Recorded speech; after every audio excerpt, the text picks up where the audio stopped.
Welcome to Zwida Media. If you're new to this channel, please subscribe. Don't forget to like, comment, and share. Here's a new video for today. Enjoy.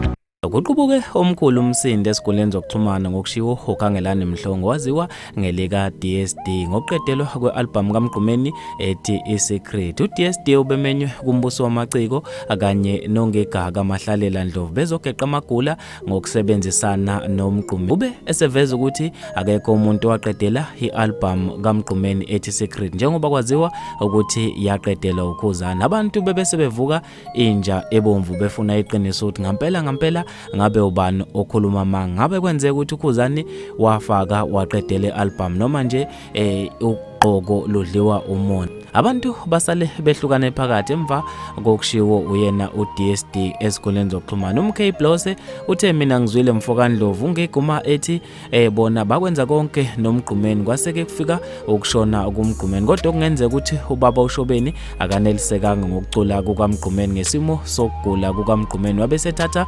ukhuzane amfake la angezwanga kahle khona emsebenzini kaMGQUMENI, ngokuthi ke ubaba uShobeni uyena owayengamele umsebenzi kaMGQUMENI ngaleso sikhathi. Kungenzeka ukuthi khona okwaba khona ukuphambana. uSiyatho uKhumalo uthe kulona uqoko bebebuza mayelana nokuqedelwa kwealbum yini into ebesiphakamisa imoya. Lokhu kusitshengisa ngokusobala ukuthi umgodi niyamkhuphula ngenkani. Umbuyiseni Mazibuko uthe niyabona nje nina necacisa ngokusobala ukuthi khona iqhawo enicheme nalo bese sikuphi isidingo sokuthi lo obebuza imibuzo akhuphule umoya. Lokho kusitshengise ngokusobala ukuthi khona ukushaya amanzi kwelinye lamaqhawe. Bafethu ke lezi indaba ezishiya imoya phezulu esikoleni zokuxhumana njengoba kuyindaba etrendayo le eka DSD ukuthi ngampela ngabe ukhona noma akekho umuntu owaqedele ialbum kaMGQUMENI ethi Secret. Mina ngizofisa bafethu ukuzwa ukubhala kwenu khona lapha kwi-comment section ngalo lo daba. Mina nje ngithathela YouTube sengiphuma kanje ngithi awungibambe evidweni elandelayo.